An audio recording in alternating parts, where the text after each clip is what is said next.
following is a local resident producers program. The program content is the sole responsibility of the producer and does not necessarily reflect the views or policies of CATV2, Oshkosh Community Media Services, the City of Oshkosh, or Time Warner Cable.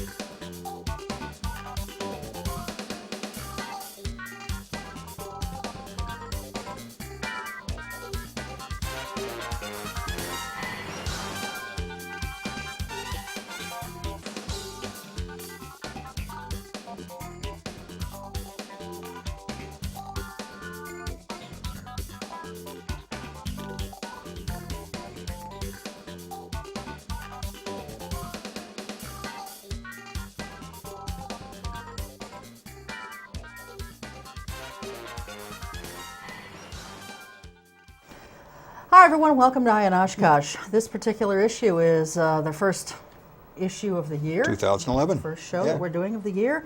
And because of some things going on in Dan's life and my life, we're probably going to be running this show for a few weeks. So we'll just state that right up front. But it is a timely issue. It's very topical, and hopefully you'll find it of interest.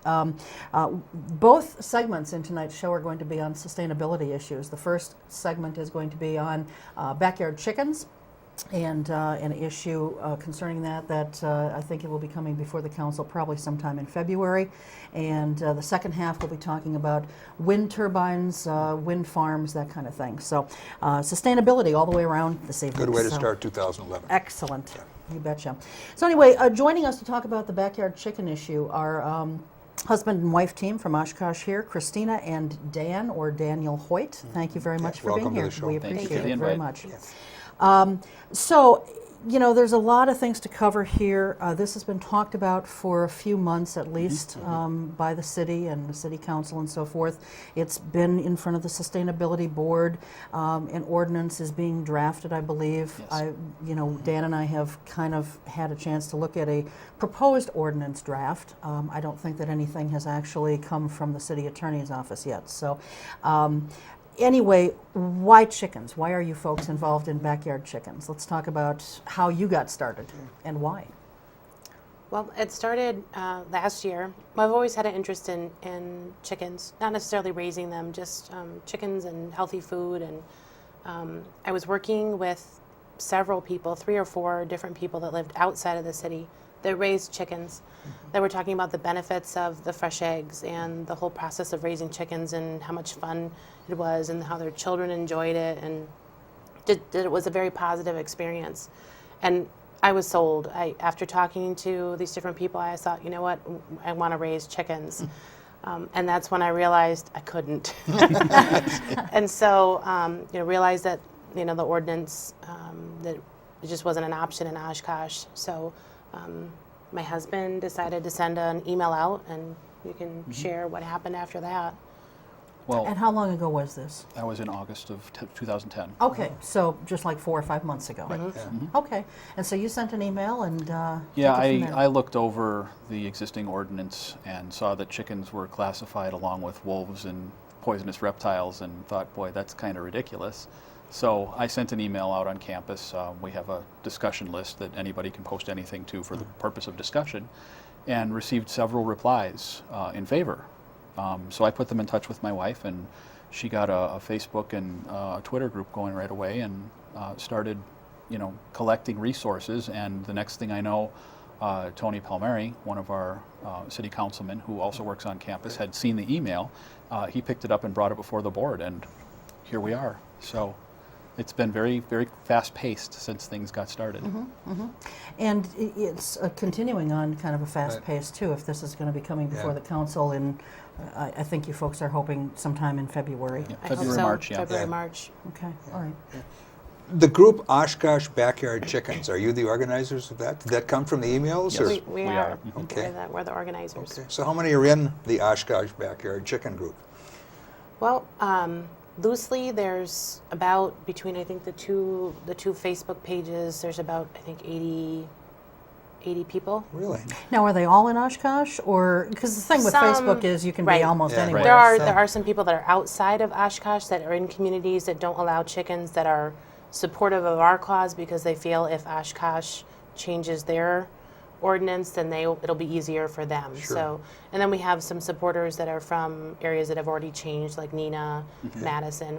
And then there's a lot of people that aren't on Facebook or Twitter. They just choose not to be. And so we have a small email list of maybe 10 or 15 people. And so, Right. And then there was an article in the January 11 issue of The Scene, was really what I sort of got going on this. And I talked to you before show that we started, Christine. In here, they kind of refer to you sometimes as the chicken lady. the chicken lady. Yeah, you've been able to handle that okay? Yeah. I'm married to the chicken lady. You're married to the chicken lady, okay. Yeah, at first it was a little bothersome, but I'm getting used to it. I was at Festival Foods the other day, and someone came up and was screaming, "Chicken lady!" Really? The kids thought it was hysterical. You know, if this ordinance passes, Christina, that you're not going to get rid of that. I'm not going to be able to change Yeah, it yeah. until there's another cause, Yeah, and then I'll yeah. get the name from that. But Yeah. Well, One more? Sure, yeah, go ahead. Kind of give us a sense of why you want to do this in town.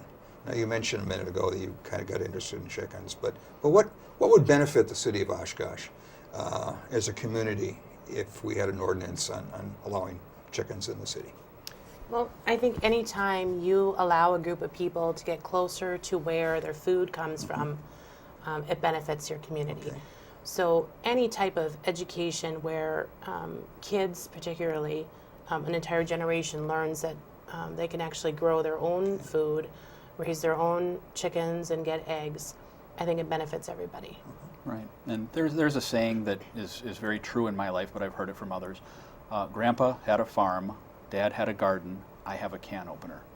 So there's that educational process. Sure. We don't know where our food comes from, and if you look at the recent egg recalls from last fall, I mean, over 500,000 eggs recalled because of salmonella, and something like this benefits the community because not only are you providing for a locally grown food source for your family or others if you're raising more eggs than you need, but you're educating people and you're helping prevent diseases like this from becoming a problem.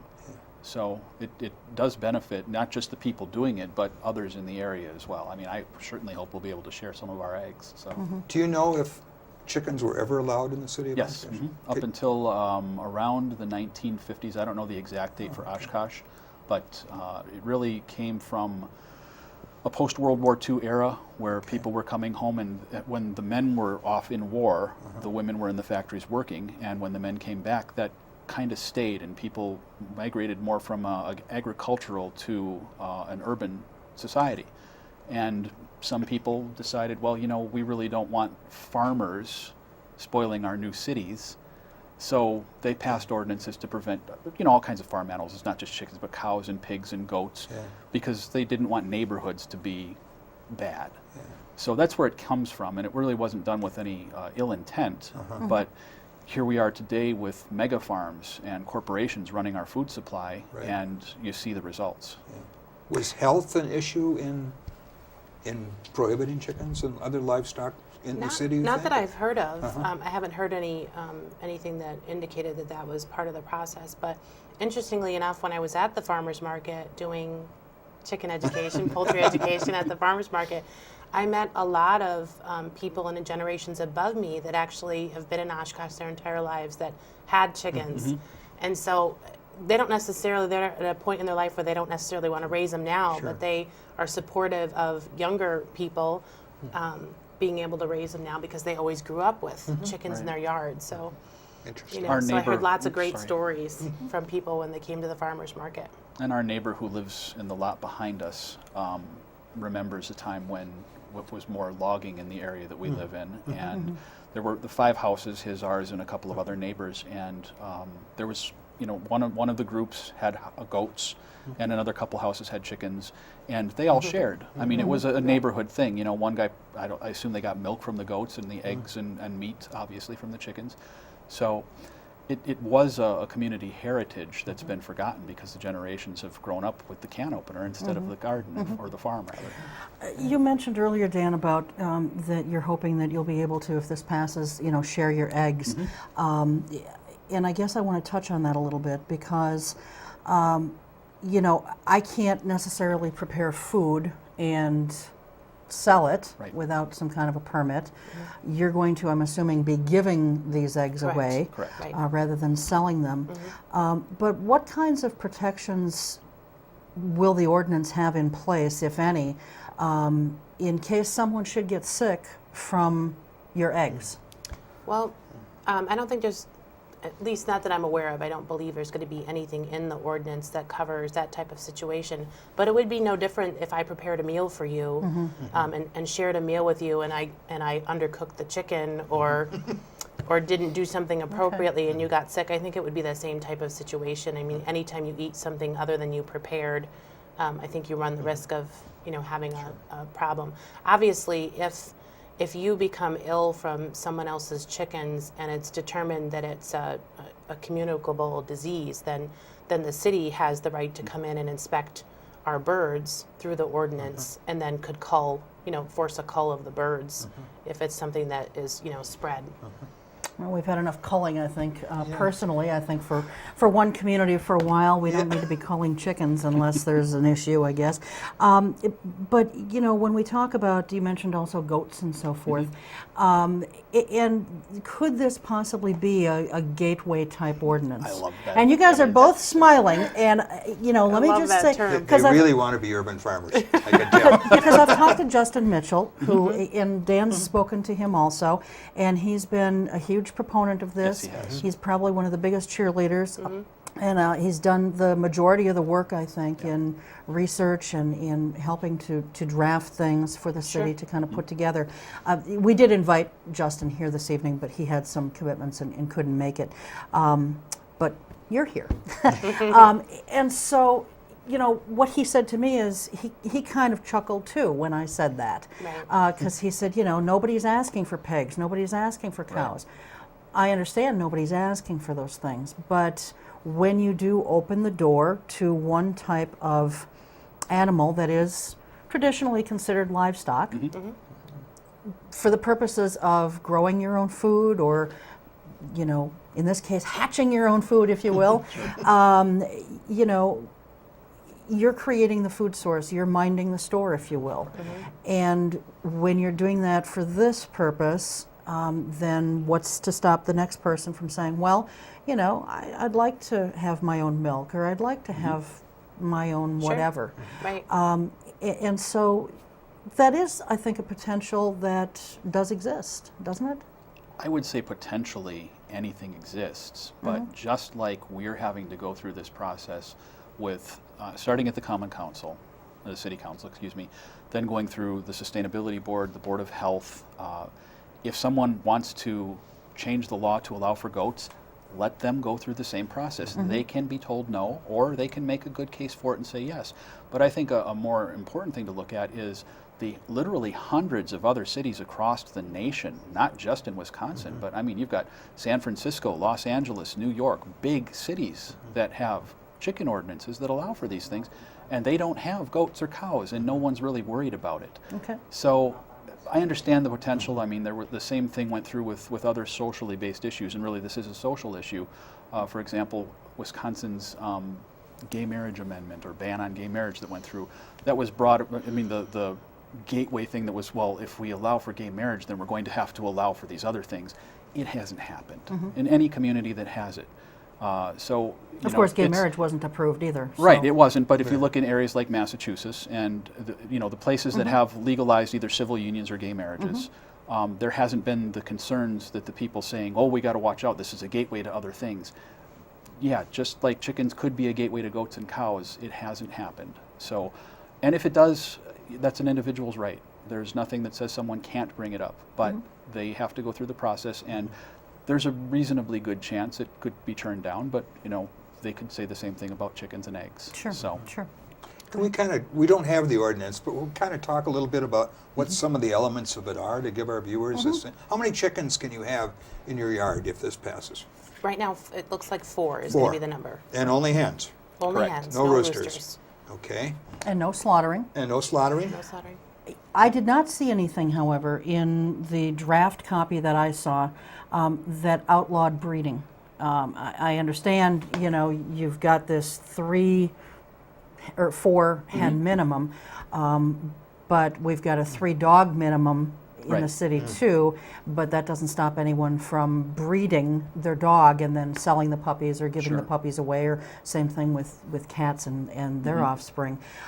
So, you know, why is there nothing in the ordinance about breeding that I saw? And maybe there will be in the final draft, but Well, there's no roosters allowed. Exactly. Right. You can't breed without a rooster. well, I know, but if you wanted to have more, you Stud rooster. Stud rooster farm down on Sure. I mean, you know, it's Take your chickens on a I vacation just I at the feel chicken like ranch. I just feel like, you know, if you don't cover something, if you don't Sure. cover every possibility, Right. there's going to be someone who's going to try and find a loophole. I was talking to the mayor of Neenah, and I don't know how their ordinance actually reads, but they had it's a 3 chicken minimum, I believe is what he said, and a woman was so upset, she said, well, I'm going to have 3 of each species.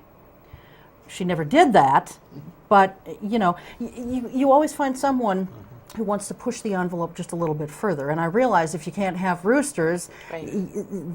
the potential to breed is much more difficult, of Right. course. But if someone really wanted to breed, they'd find a way to breed. Sure. So I'm hoping, I guess, that every possible contingency is going to be covered in the ordinance if this passes. Okay. Well, I'm not sure about every possible contingency because people can be very creative, as you just suggested. I think the issue to focus on, rather than what could happen, is what are we doing to make sure that what does happen is in a controlled atmosphere, in a controlled environment. For example, the reason for the 4 hen limit is because of the size of a lot of lots in Oshkosh. You just can't have a chicken coop big enough to support more than that. Roosters, obviously, we don't want because of the noise. I mean, a barking dog at 3 a.m. is enough. I don't need a rooster going off at sunrise every morning. Or all day long. Or, yeah, all day long in some cases. The potential for harming the animal, I guess, is being addressed through the licensing procedure. And as Christina had mentioned earlier, with you get sick from eating something that someone gave you, an egg makes you sick. Well, then the Board of Health gets involved, and that's where the right of inspection comes in. So someone who wants to all of a sudden breed, whether they do it legally or under the table, well, your neighbors might notice that all of a sudden you've got more than 4.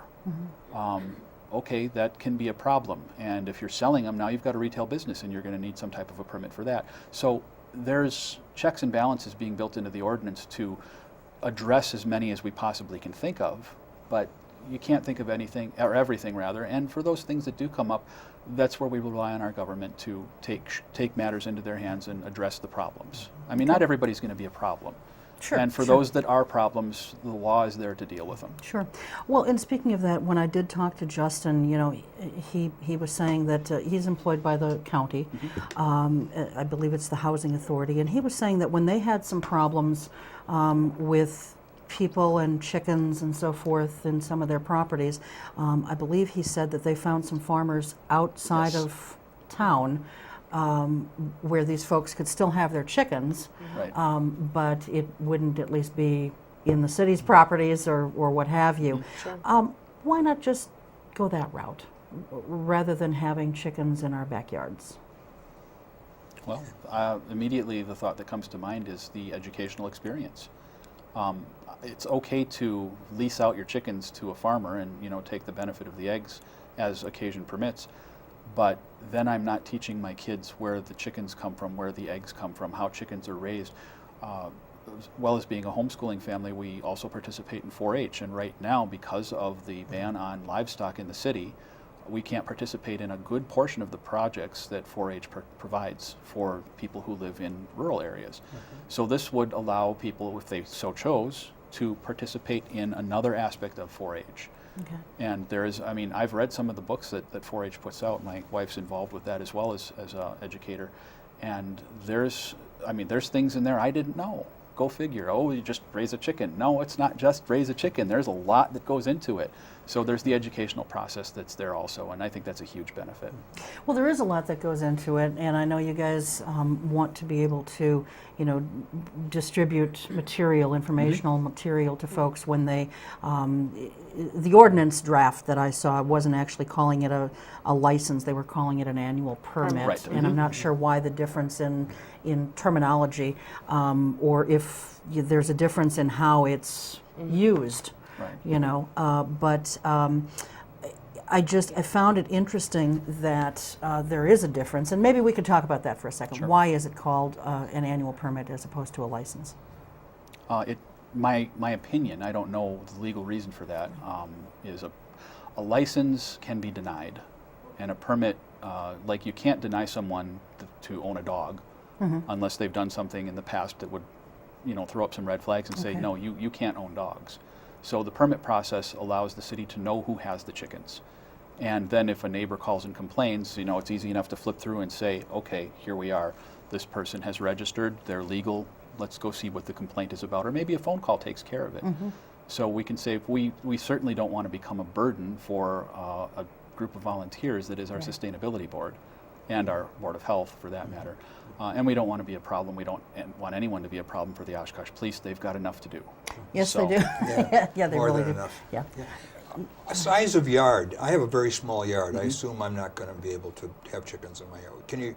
Are there certain dimensions? There's not going to be a yard restriction as far as your lot width. We live on the south side, so we have a very small yard, but there will be a restriction on how far your coop can be from your neighbor's building.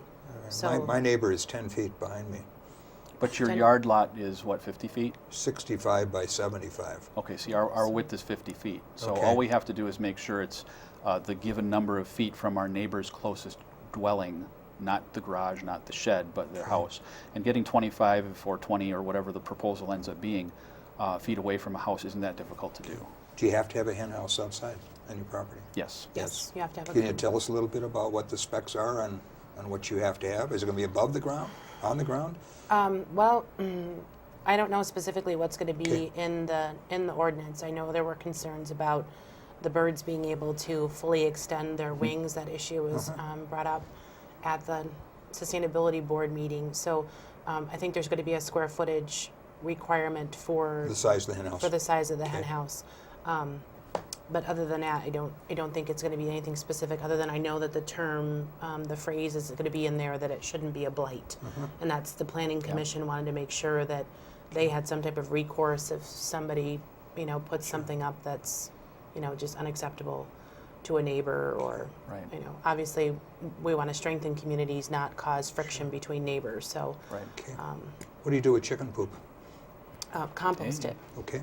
You can compost it. And actually, Nick Schneider, who's the ag agent, actually wrote a brochure specifically for composting chicken manure, which I believe Justin has recommended they're going to hand that out when people apply for their permit, so they'll know right away, what they can do with it. So Right. makes excellent Fertilizer. fertilizer for your garden. But there's a process to it. It can't just come out of the bird raw. So. It is. Yeah. It's hot, so Yeah, you want to wait a while. Yeah. Right, Yeah, and that's absolutely. part of the education Sure. process. Sure. So. Part of the composting.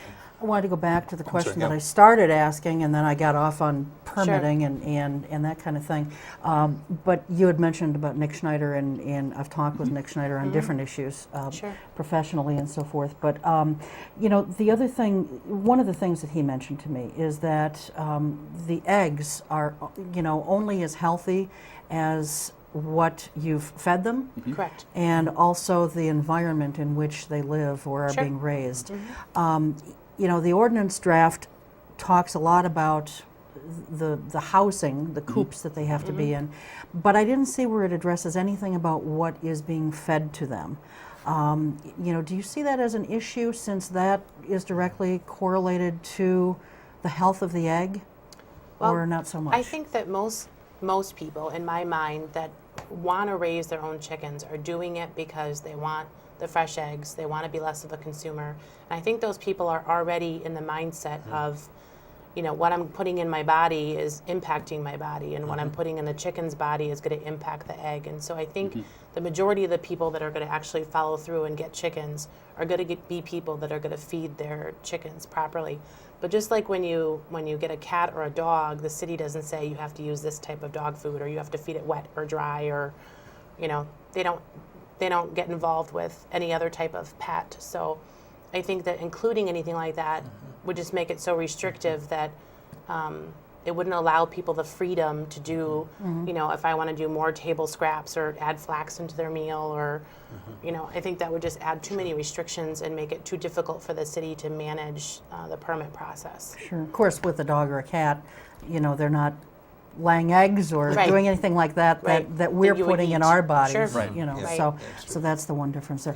Go Yeah, ahead. the scene talked a little bit in the article about this is going to amend the pet ordinance. Is that correct? Yes. That's what they're looking at Yeah, doing, yes. and there's some discussion in the article about, are chickens really pets? Right. What's your response to that? Well, I guess my response is that they had some concerns. Concerns were expressed about the potential for abuse of the birds, and livestock really do not have a lot of protections as far as how they're properly treated. And so, if you make a chicken a pet, then just like if somebody abuses their dog or abuses their cat, you can call and say, my neighbor's abusing their chicken. I don't think they're feeding enough, or it looks ill, or they're beating their chicken, or whatever the case may be.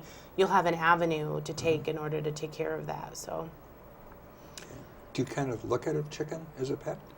I look at a chicken as a way to provide breakfast. Okay. I mean, ultimately they'll be pets, Yeah. but I'm not going to be investing in chicken diapers so that I can bring my You're not chicken gonna to the homeschool store. chickens, I'm right? not going to homeschool my Okay. chicken. Okay, I understand. But and there are people that do that. But there is, yeah. Yeah. I mean, and there I've are- heard that they make good pets. And Nick That's what Schneider, that's- yeah, go Nick ahead. Schneider, when I talked Yeah. with him, he said that they really do make wonderful pets. Right. Right. I didn't have, we had things going on, but I didn't have the time then, as a result of that, to Right. really go into why they make good Yeah. pets. They Do either of you know why? Or, Personally, no. But, Okay, all right. That's fair. Well, one of the people in our group is an underground chicken keeper, and she has Underground chicken keeper. she- So someone she in the has- city? Yeah, someone in the city Okay. who Write was the name raising down. birds. Yeah. Well, it's someone in our group is all No. I'll say. But this individual had 2 hens, and she just loves them. And I mean, they sit on her lap, and you can pet them, and they'll fall asleep, and they're very calming, very soothing, is my understanding. Yeah. Now, I don't anticipate I'll have that relationship with the birds, but I've got a 5-year-old daughter and a 6-year-old daughter, and I very strongly anticipate that they are going to love They're gonna their name them. birds. Well, They're gonna- Oh, sure even they further, are. you mentioned off camera that you have 4 children. Yeah. Right. You can only have 4 hens. Right. Each of your children is going to have one pet. That's right. Right. Huh? Yeah, Right. I- So, but again, we're not going to do the Yeah. chicken diapers. I'm not going to carry them around in a carrier, and we won't be painting their nails, No. which I know people do. Oh, but Okay. everybody has their own unique ideas of what a chicken is, and it's a pet, and that I'll be keeping it in the backyard, and I want the pets to be protected as Right. far as having some type of avenue to complain if something's not being done properly, but it won't be a pet in the sense that it'll be living in the house. Or Well, and there's a health care issue as well. I mean, like any other bird, there's potential for disease, and there's shots that will be required, and that's part of the ordinance. It's not so much in an ordinance form, I guess, as part of the information that will be handed out when someone gets their permit. When you do get a permit, will you have to show that you've... See, I don't know how that'll work, because if you show that you've already gotten the shots for these animals, then you're already keeping the Right. the chickens. No, which, it's similar to getting a license or a permit to have a dog. yeah, but there we've already got the dogs, Right. Right. and they're already permitted. they actually come when you order, say, from Murray McMurray, they come already vaccinated. Okay, so all right, when you order them, they'll come vaccinated. okay. So And for then it'll instance, just like be if an my annual... children end up showing our birds at 4-H, they'll get tested. All 4-H Right. animals get tested. Chickens get tested. for disease before they can go in, and you have to prove that they're vaccinated. And so, Okay. Right, and that's where I was going with that. Is it's a matter of proof. I mean, part of keeping fowl in the state of Wisconsin means you have to register with the state, and one of the requirements for getting your permit is bringing in. So you have to register with the state first, saying I'm going to be keeping hens at my residence, and fill out a form. It's free. It's online. I'm sure there's an 800 number you can call if you don't have internet access. there might be a But fee you have to register. No, for it's premise registration. Oh, is for what you're premise talking about. registration, right.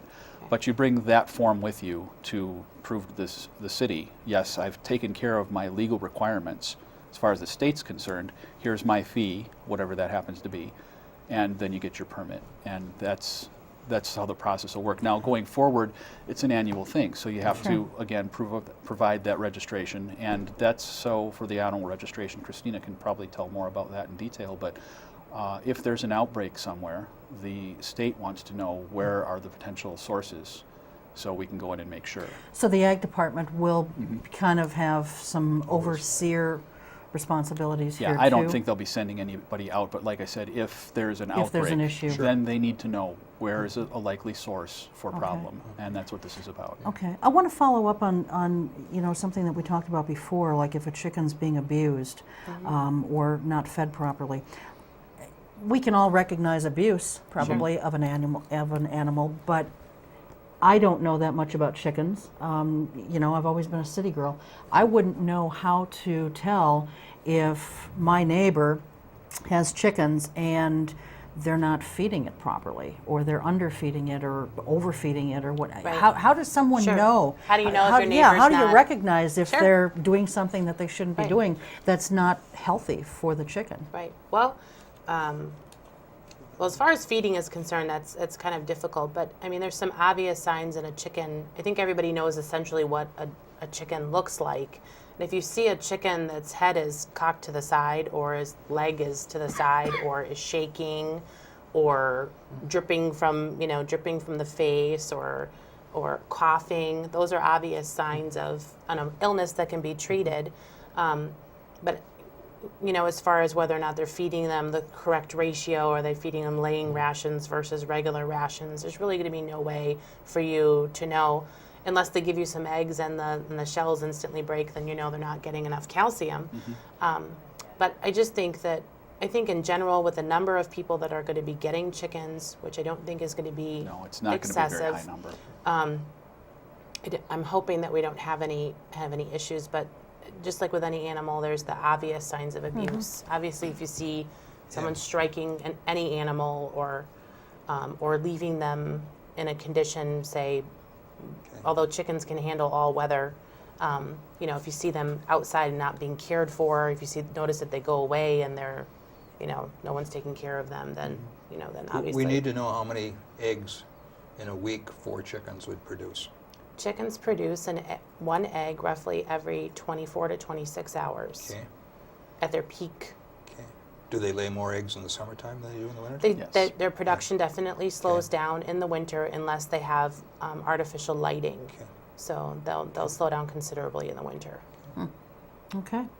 Well, this issue is certainly, I think, a fascinating one. I'm still kind of on the fence, which I told you on the phone too. I haven't quite Sure. decided yet. I guess I don't have a feeling one way or the other. I mean, if it passes, I'm sure it's something I can live with. I too don't anticipate that there's going to be a whole lot of people in the city with chickens. Sure. There's, if you look at the numbers, Madison's the closest example I can use. There's a city of several 100,000 people, and they issue less than 300 permits per year. Yeah. How many do you anticipate in Oshkosh?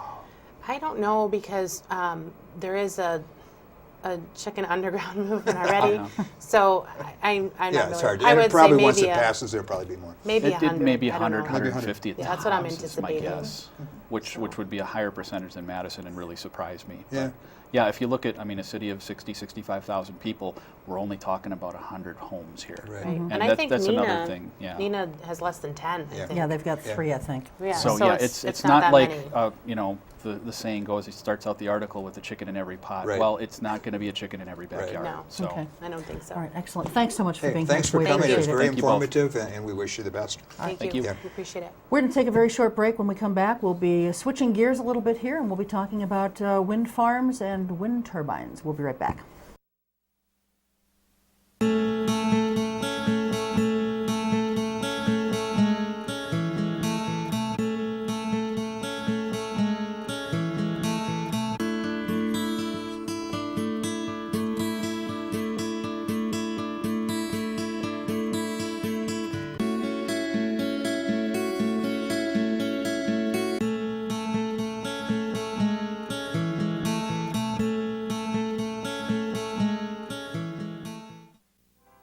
Every year, the U.S. Department of the Treasury receives about 1.4 million reports of problems with paper checks. Checks can be lost, stolen, or delayed. If you still receive Social Security payments by paper check, Treasury wants you to know about a safer, more convenient way to get your money. The Direct Express Prepaid Debit MasterCard. The Direct Express card is new and is available to anyone receiving Social Security benefits, even if you don't have a bank account. Your monthly benefits will be automatically placed onto your card account each month on the day your money is due. While other debit cards cost money, it is possible to use the Direct Express card for free to make purchases, pay bills, and get cash at thousands of locations nationwide. There are no sign-up or monthly account fees.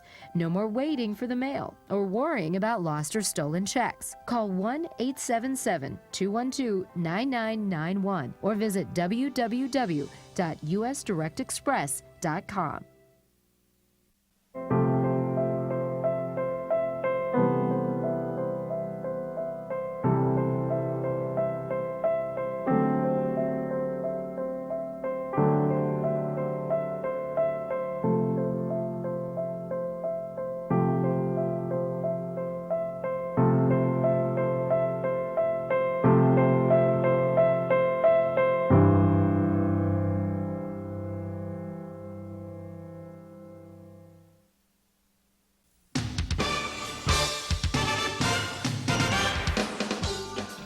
And welcome back to the second half of Eye on Oshkosh. We're joined now by Dana Enz.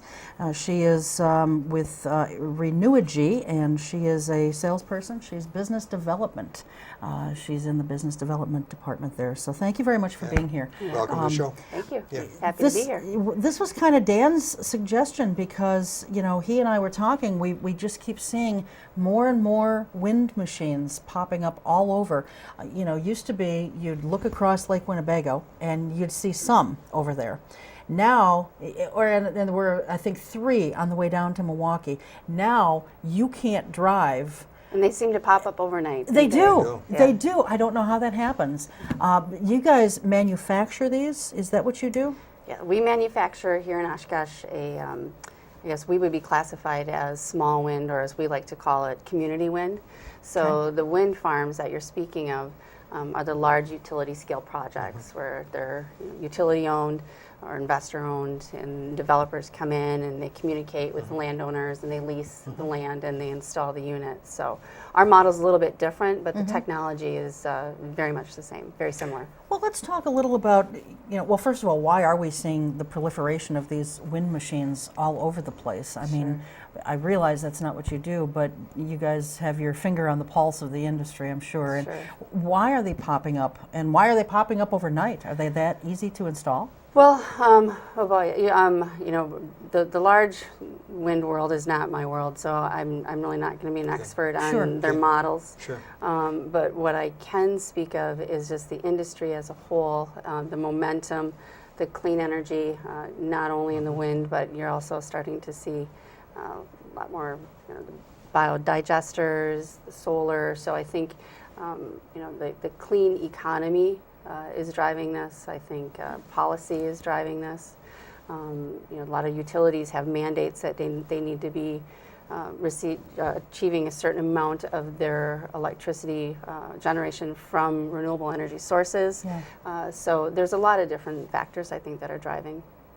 Well, and I don't want to get on a political soapbox here, but I'm going to have to for a second, because in doing some research for this, I talked with someone from Wisconsin Public Service, and he was saying that, any of us, anyone out there can buy some of this alternative energy. And he said you have to buy it in blocks, I think he said of 100 kilowatts, and it's like an extra $1 per block that you're buying, or maybe it's an extra $1 per, if you've got 100, maybe that's an extra $100, I'm not sure. But the point is there's an extra $1 involved there. And he said that starting in April, it's jumping to, I believe he said $2.30 from $1.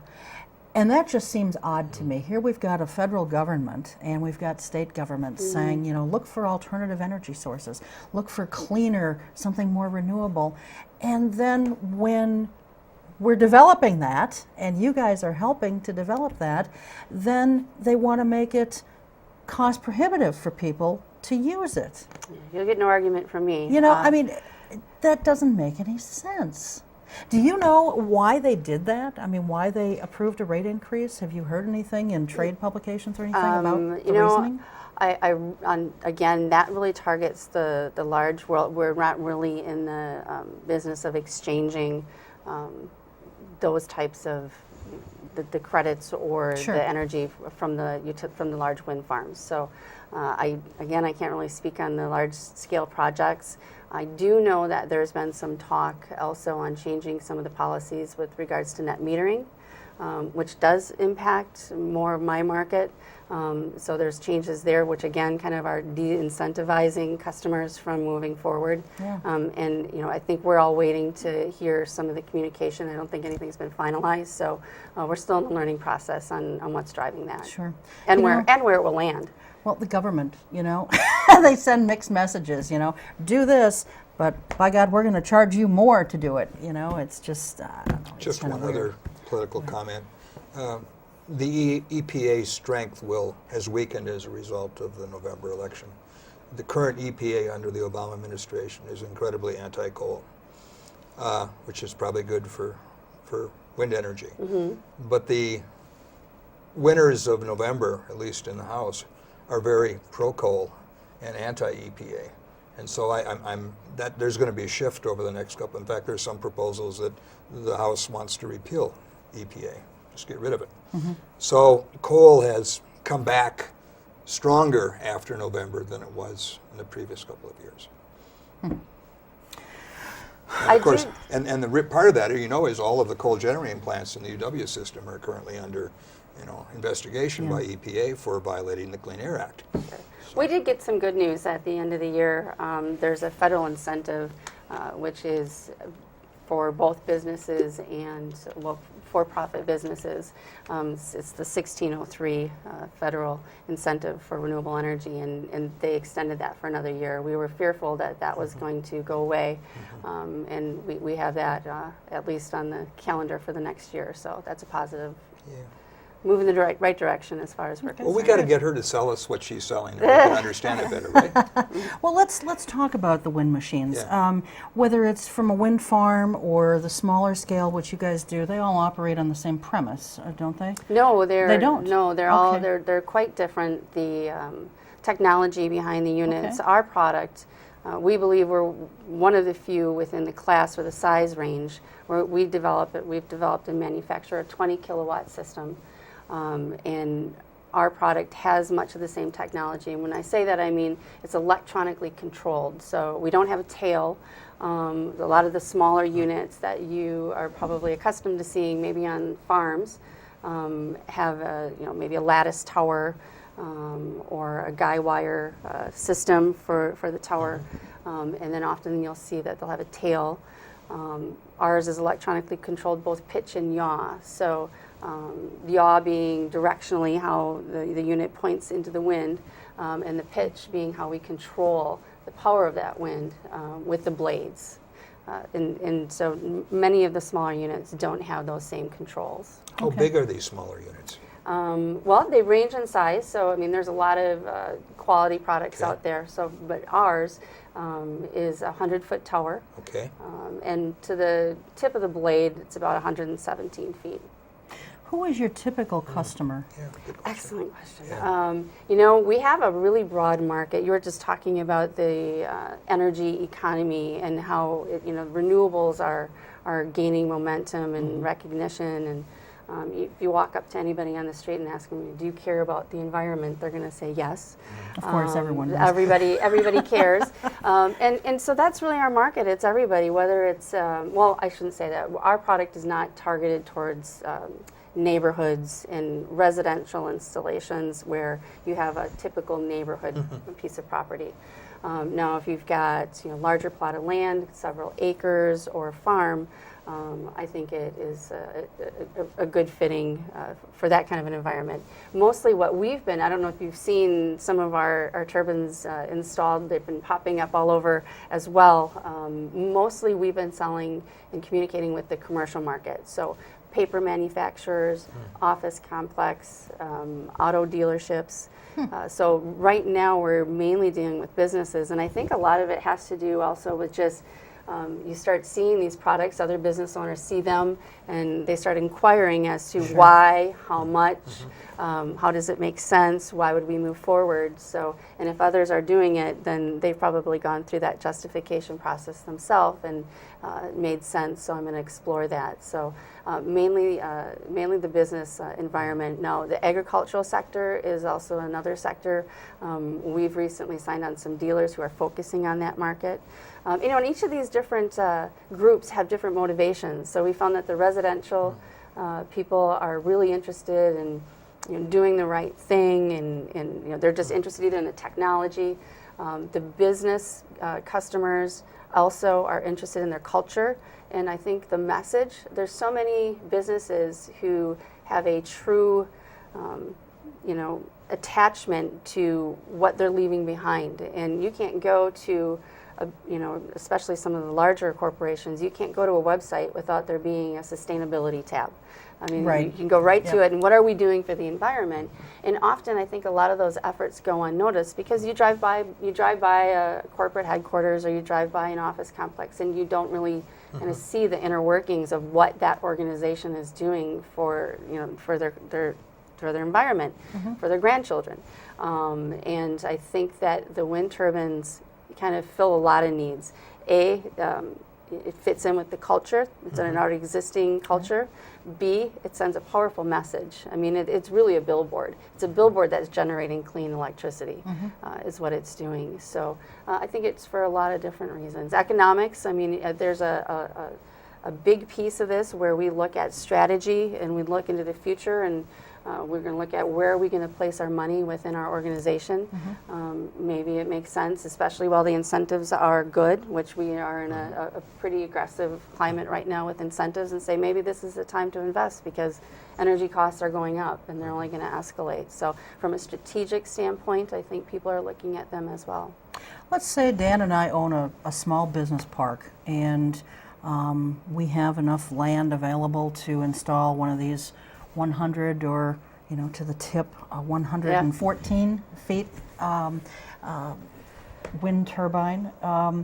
How much energy will that produce for our little, say there's 5 offices in there. Sure.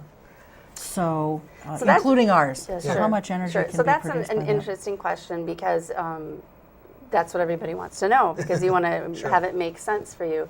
Sure. And it really depends on really your wind resource. So, how are you situated with the wind? And, the output of any system is a factor of the velocity of the wind cubed. So there's a very big difference in your output based on the average wind speed of your location. And direction, maybe? So, Which location? Not so much direction because the prevailing winds, at least here in Wisconsin, are westerly. Right. So obviously, if you're going to have a site and you've got a building, you're going to want to, have that sited in a place where you're going to be having the wind resource hit the turbine maybe before it hits the building. So and some locations just don't work. Some aren't suited for a wind turbine. If there's too many trees, too close, too high, buildings that are too close. I mean, we're not going to be installing any wind turbines downtown. It just wouldn't make sense. We need to have a location where the resource can hit the product. But so to answer your question, it really could be as much. So for our unit, and every unit's different. Smaller units are going to have a smaller generation capacity. Our unit is going to produce on average between 20 to 45,000 kilowatt hours annually. Okay.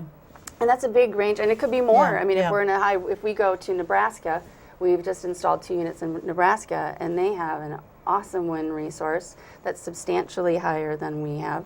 The outputs there are going to be even higher. So it depends on the wind speeds.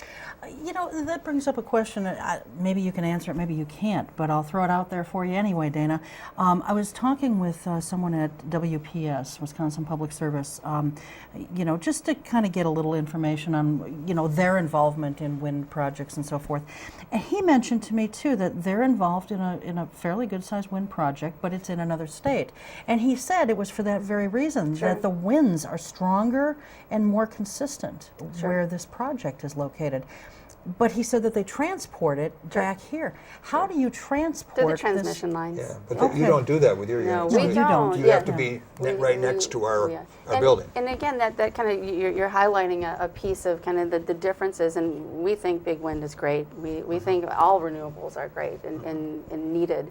But the idea of these developers, when you're looking at the large utility scale projects, they have the privilege of going in and kind of looking at the different areas and saying, okay, well, we're going to situate the farm, the development here, or now let's say we put sensors in and we put Met towers in, and now after a year of assessment, we really feel we need to change it to here.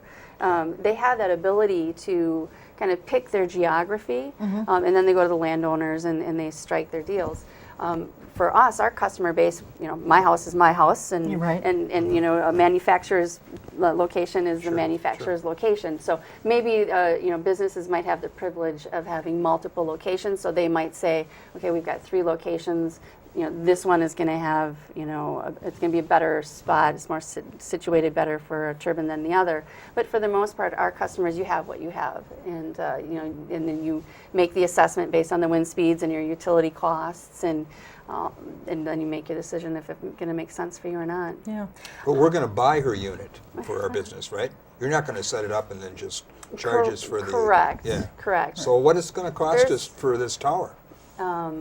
Well, in Wisconsin, I mean, I'm the auditor of this business. All right. I've got about. You write the checks. I've got some figures that are pretty. for 2011, sure. In Wisconsin, we're a local manufacturer. There is a privilege to our customers who live in Wisconsin. Okay. Well, We we're in don't. Wisconsin. We're national. We're moving into a national framework, and those will obviously be distributors or dealers, and so there'll be another step in that process. So right now in Wisconsin, roughly $80,000 to $88,000 for To buy your tower. A standard for the system. For the system. Yeah, for the the whole system, thing. and that includes the turnkey installation, 5-year warranty. So, How much maintenance is involved in these, Dana? we're shooting for a 5-year maintenance schedule. We're a young organization, so we don't have the privilege of those 5 years under our belt, but that's what we've spec'd our materials for. Okay. What we're probably going to do is for the installations that we have in now, we're going to be tipping them down after about a year and a half to do kind of a servicing, you know, take a look and make sure everything's on target. But we're shooting for a 5-year maintenance program, and there's a unique feature to our product where it's a hydraulically tipped tower. So for installation as well as service events, you don't have to bring in a crane. So the servicing events are much less cumbersome than if you had a crane. So for businesses, it's appealing because if you've got your office complex and you've got your turbines lined up right outside the road, obviously it's a bigger deal to be bringing in a crane. There's no need for anybody to climb the towers. You simply tip the system down, the tower down. It takes about 8 minutes to tip them down and tip them up. Do the repair or swap out whatever component you need to and get it back up and running. You know, at what point, and I realize that this is totally dependent on the kind of business and how much energy they're generating from their turbine and so forth, but just kind of on average, at what point does it start kind of making money for you? Sure. What's the break-even point? And you're accurate. You are right. I mean, it depends on those factors, the utility costs and the wind speeds. So, you know, there's no one answer. It's really a range. But so if you've got a location that has a high utility cost, let's say you've got a business that's paying 16 cents per kilowatt hour from the utility, and they have a phenomenal wind resource, their payback could be 7 years. Okay. Now you have another location that, you know, economics matter to everybody, right? It doesn't matter if you're a large corporation or if it's you and me. Sure. So now let's say you have another location where they're a big manufacturer, they're a big user, and they have a rate of about 5 cents a kilowatt hour. And their site's an okay wind site, but they've got this culture and they want to, embrace it. The payback might be 10 years, might be 9 years. What we're finding is, I was surprised when I was first communicating with the people at these businesses. I was thinking, how are they going to fall with this? And I think for the most part, they just want to know. They want to have an understanding. They want to have it kind of dialed in, and then they've moved forward and they've executed on putting the turbines in, because it still fits and aligns with the direction of where these organizations are wanting to go with their culture. Sure. At Renewegy, is this all you do is wind turbines? Yes, at the Okay. moment. At the moment, there is another line that our leadership team has as part of, I think, the overall model of the business, where they're looking at off-road hybrid Okay. solutions. So, but right now we're not manufacturing any of that. Okay. Just out of curiosity, how did you get into this? Because I imagine there aren't a whole lot of women selling this type of a product, are there? Or would I be surprised? Yeah, you might be surprised. Okay. I was at Well, sometimes I'm surprised. There's a gal who is part of a large network, and in a national network, and she runs the whole show. There was a lovely lady that I met not long ago who works for one of the utilities, and she was kind of driving the communication to the communities about the large-scale utility farms, and she was a gal too. So, personally, my story was, I've been in sales for my whole life, ever since school, and I read an article. I had a wonderful job with a great organization, and wasn't really looking for a new position, and I read an article in a journal about Renewegy, and at the time they were young and opening their doors, and just struck a chord. I thought of it not only as kind of being where the market and the emerging market and kind of where business was going, but I also just thought it was a good thing. And everybody likes to go to work and feel like they're contributing, and I'm privileged. I'm really lucky. I get to feel that way every day. How big is your travel area for business? Right now we've been so focused. We've had so much business happening here in the valley.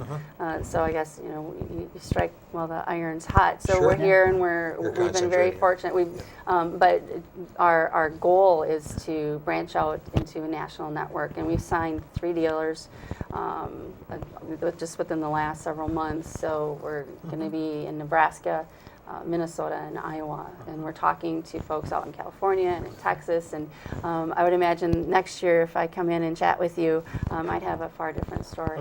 So. Excellent. Well, thanks so much for being here. You're welcome. We really appreciate it. Thanks, Thanks Cheryl, for very having much. me. If you want to find out more information, if you've got a business and you want more information on, perhaps getting a wind turbine for your business, Renewegy.com.